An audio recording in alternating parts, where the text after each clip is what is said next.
in that subgroup are not proficient. And so that 80% number, just through simple math, gives us the percentage of the gap that exists within that subpopulation. Now the goal of the new AMOs is that over the 6-year period of time, we reduce that gap by half. So if you follow the trend line, that bottom line up, you'll notice it starts out with 20% proficient and ends with 60% proficient. So again, even though we're not yet at 100%, the explicit goal was to reduce that gap by half over the period of six years. One of the important things to note, if you'll check out the brackets on both the right-hand side and the left-hand side of all those lines, that really shows us that the goal is to close those gaps for all of the subpopulations. And then the other piece to acknowledge is that this is a differentiated structure that acknowledges that kids who are farther behind need a more accelerated process to catch up to where we want and believe that all kids can be. So the slope of the line, for example, for that bottom line is much steeper than the slope would be on the top line, and that demonstrates our belief that we need a differentiated approach to support an equality and outcome for all kids by graduation. As we go on to the impact of the ESEA flexibility request, there are several slides that sort of demonstrate what our actions are going to be in terms of along the way. And so right now we're acting in cohort 1. We've identified our priority focusing and reward schools, and I'm not going to read all of the text on these 2 slides. You'll be able to refer back to this. But it gives you a picture of sort of what our work with these schools is going to be over slides number 18 and slide 19. As we skip on to slide 20, and you've got these cool arrows on your screen. One more click. There they come. And one more. Awesome. These 3 arrows really depict where the different groups of schools came from. And so if we start with that first group, the green arrow represents all of the Title I schools in the state of Washington. And you'll see down at the bottom that what we've tried to recognize is a percentage of those schools from that total number that are both high progress and high performing. And we have and will continue to celebrate those schools for the good work that they're doing. The next arrow, the red arrow, is our focus schools. And the focus schools are looking at all students' performance and all students in reading and math in all grades tested within any given school. And so when you look at that bottom bracket, the lowest 5%, that lowest 5% represents the priority schools in our state. So 46 of those schools. This number is inclusive of our schools that have previously been designated as SIG schools or RAD schools. So those are included in that bottom 5%. Move over to the yellow line for a moment, and you'll notice that this line is much larger. That's because the total number of Title I schools doesn't change, but because this is looking at all the different variables of subpopulations within each of those Title I schools, there actually are many more variables to consider. And so you would be identified a focus school if the performance of any one of your subgroups fell in that lowest 10% of the subpopulations across our state. So that gives you the definition for priority and focus. And then notice that there's 2 brackets on both the priority line and on the focus line. That next 5% up the red arrow and the next 10% up the yellow arrow give us our emerging list. So those are the next extensions up that list. When I refer to sort of the extension, that's the list of schools that we're working on. And so my office here at OSPI is really, really focused with acknowledging the performance of the green arrow folks and really trying to provide the resources, supports, and encouragement necessary for the yellow and the red arrow folks to improve, both in priority, focus, and emerging. The next slide talks about the requirements for all those schools, and you can see sort of the checkmark matrix, what happens there. All of the schools right now are in the process of developing a need or going through a needs assessment.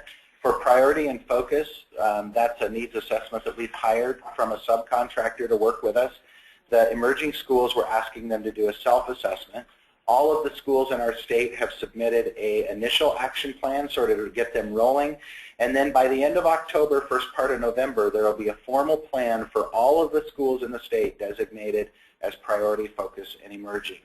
And then the checklist here just sort of demonstrates how we'll be working with them throughout the year. And we're going to skip over the next slide, supports and services, and jump right into slide 23, which talks about the way that we're reaching out to try to support these schools. So we're providing coaching and technical support in buildings in the form of coaches and online and a blended learning mechanism. We're providing data packages, so helping districts look at the information and make informed decisions about what they need to do to raise the level of achievement in their schools. We're reviewing those plans. Every single one of the priority, focus, and emerging plans will be reviewed here at OSPI. We'll be giving schools feedback. And then we've also worked with our ESD partners to share approximately $1 million across the state, empowering them to work regionally in the way that makes the most sense on our priority, focus, and emerging schools. And then within my office, we also have a small mini grant program. So priority schools have been awarded $30,000. Focus schools have been awarded $20,000 to help them leverage their school improvement plan throughout the course of the year. This next slide gives you just a sense of where these schools that we're talking about live in our state. And you can see where the density is. This has really allowed us to pictorially focus our resources and our energies where the most need exists. And it might be a good opportunity. I know several of you are typing in questions as we go.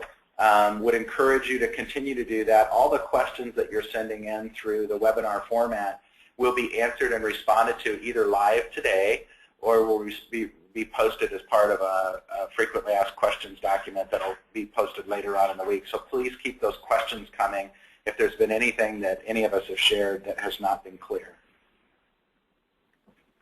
We do have a question from our board member Bunker.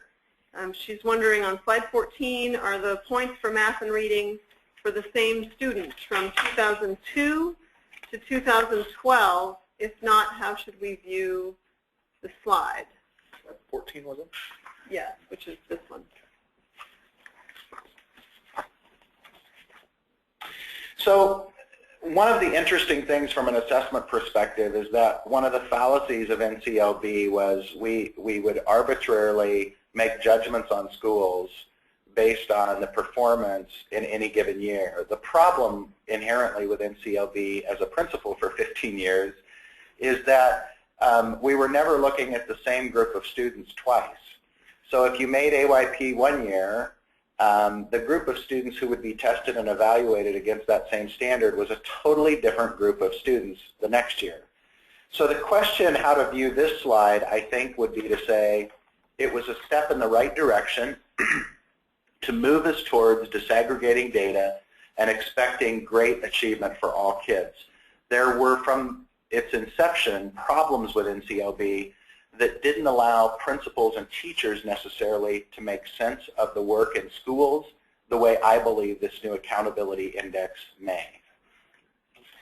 And another similar but slightly different question, will you be following the same students using their unique student identifier to get some real-time results for specific students in specific populations from 2011 to 2017?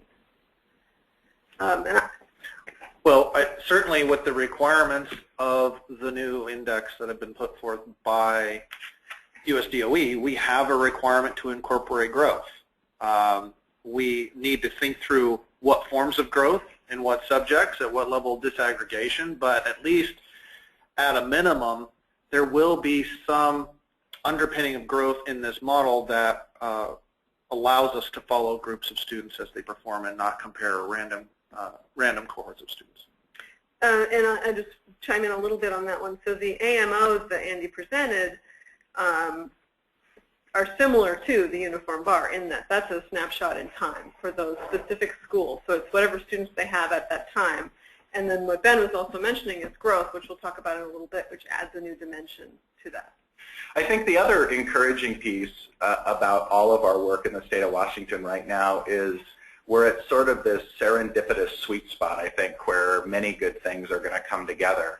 So this plays into the Common Core state standards implementation rollout, and also this question, you know, leans into the TPEP conversation around how teachers and principals will be evaluated beginning in 2014, looking at longitudinal student growth. And so I think as all of those things come to bear, the probability that we'll be able to provide not only higher levels of expectation and performance for all kids, but also that our ability to track data based on individual student performance and differentiate it over time will continue to increase. So I think we're moving in the right direction. And then finally, do we know that all schools in Washington State without Title I percentage, I think that means without Title I funding, are achieving at or above the reward category? I am so glad you asked that question. And so the fact of the matter is, about a month ago, OSPI made the request to examine data statewide that looks at the performance band of priority focus and emerging schools, and asked the question of non-Title I schools, sort of saying, are there schools out there that are not Title I schools whose performance bands are the same as or worse than the schools that we've identified in priority focus and emerging? And the truth is that there are a number of schools, another 260 some statewide, representing 136,000 students across our state. And so part of the question that this accountability work group will need to also address, as well as other legislative bodies and other people that are worried about policy and advocacy for all kids in our state, is really how do we ensure that whether there are state dollars dedicated to this low performing threshold or not, certainly it can't be the case that we only hold Title I schools to this standard and not all schools. And so that's one of the pieces that Ben and I have been involved in the last couple weeks with the executive cabinet here, is conversations around how we support districts in not only identifying and acknowledging the performance bands of all their schools, but also providing plans and supports to hopefully aid them in improving the growth of their schools. So we have a couple of follow-up questions at this point, and they may be connected, so I'll read them both. It is there any plan to follow real-time growth within the school year by comparing fall testing with spring or end-of-year testing? How can you have a growth model with just one testing point annually that can provide authentic growth within the 9.5-month growth year? And then, so what will we be doing about the non-Title I schools that are not performing? I've asked this question numerous times and places. So my response to the first question is there are a number of strategies in place already across the state and differentiated across districts, where districts use formative assessments to inform their practice in between the big state benchmark exams. And indeed, that is part of the work that in a high-functioning school district has to exist. There has to be sort of those big benchmark exams, but then there has to be interim assessments where we check students' progress almost on a weekly, if not daily, basis to ascertain if the kids are making progress against the standards. And what we know is that our best teachers across the state are using formative assessments every single day to inform their teaching practice. I think there's a number of groups across our state that are working on this, and we still have a long, long ways to go. And so it'll be fascinating to be part of this conversation with the accountability work group to decide to what degree, A, do we use formative assessments as part of the conversation, or do we? And if we do, is that a common expectation across the state, or is it differentiated and allowed to be different depending on the district that you exist in? And then the